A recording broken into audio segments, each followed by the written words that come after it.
The adult emergencies are slightly different than the pediatric emergencies, and parents tend to become very panicked when they face the emergency situation. So let's try to understand what is in an emergency first of all. An emergency is an situation, it may be a severe injury or a severe illness that can cause life-threatening effect to the child, which may be an immediate effect or it may be a long-lasting effect to the child. Now, these emergencies in newborn babies or infants, that is children less than 1 year, are slightly different. And those who are more than 1 year to 15, 16 years, they are slightly different. So we are going to divide the topic into emergencies in infants and emergencies in the children. That is one aspect. Second, emergencies caused by accidental injuries and emergencies caused by underlying medical illness. As Madam has already elaborated the list of things that we commonly see, it may be a simple injury like while child on a bicycle just falls down on the road and gets a head injury, or it may be a severe injury like went to a swimming pool and has got a severe drowning effect, or it may be because of underlying conditions like asthma getting exacerbated or underlying heart disease leading to a heart failure. So these are different sets of emergencies that we are going to talk a bit about. So in children and in neonates, if I try to divide them, so to start with, in the newborn, the emergencies that we face is in relation to the infection. I will say neonatal sepsis is the commonest cause of morbidity and mortality in Indian scenario. And that's the reason we need to be very careful. Any baby who is less than 6 months old having episodes of fever, is not feeding well, baby is very sleepy and tired, or has got repeated episodes of vomiting or loose motions, we need to be very careful in these babies. And we do see some accidental injuries also in these babies, like babies on the bed and then suddenly baby falls down from the bed, or mother is preparing something and there's a hot water bottle or hot milk is there beside the baby, and then baby just rolls around that and then gets burns from that. So these are the accidental injuries that we do see. And if you go to the bigger baby slightly, maybe, so falls is commonest, as I said, maybe from the bicycle, maybe from the bed, or is just child is walking around playing with other kids, and then other kid just trip over the child and gets fall, causing the injury to the head, which may be visible, which may not be visible, like things which may not be visible, like if there's an injury to the brain, externally we may not notice it, but child will be having some sign symptoms that we will be discussing. If there is injury to the chest or abdomen, again externally we may not see the major injury, but internally there may be some difficulties like bleeding and causing shock and all that problems. The second is burns are also not very unusual for them. As I said, if they are playing around with some matchstick or some other equipments in the vicinity, that can cause burns to them. Electrocution is another important factor, because nowadays our sockets are, low-lying sockets are there. So, and if they are not very well protected, they are not child safe, then, while playing, kids can just insert their finger or insert some metallic objects inside that and can come with electrocution, which is very difficult to manage. Nowadays, bites in terms of the snake bites or scorpion bites are not so much seen in urban situation, but still in rural population, we do see significant number of bites causing all these problems.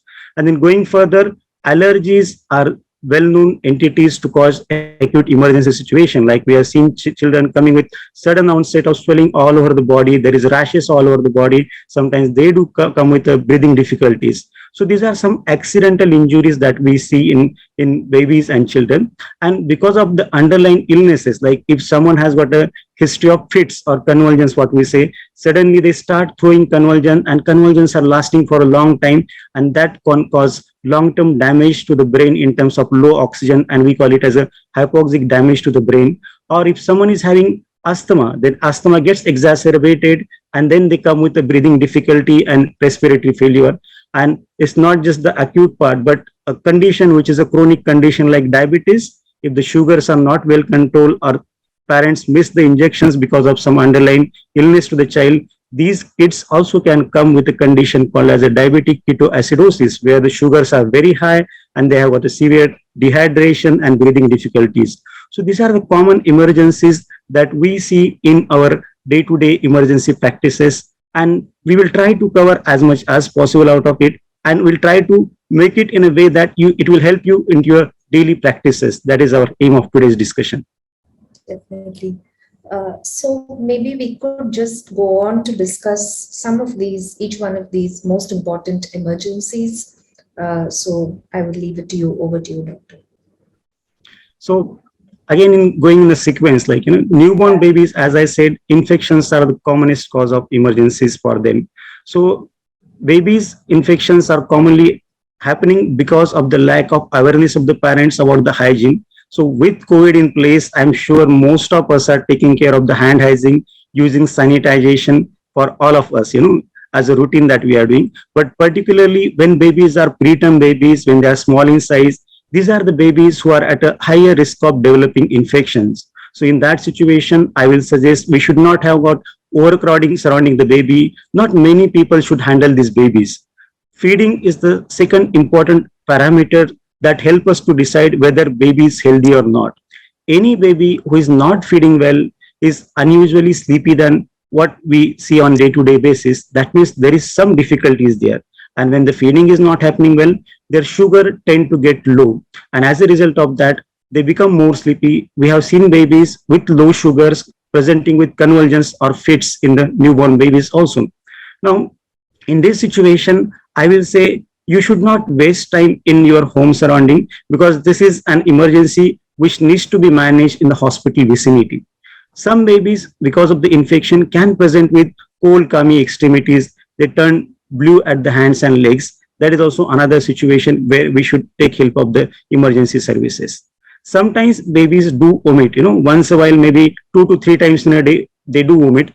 But if baby is getting repeated episodes of vomiting, maybe after every feed, particularly big amount of vomiting, or there are blood in the vomiting, or if there is a greenish color vomiting, that means there is some medical issue, there is some underlying surgical issue for the babies.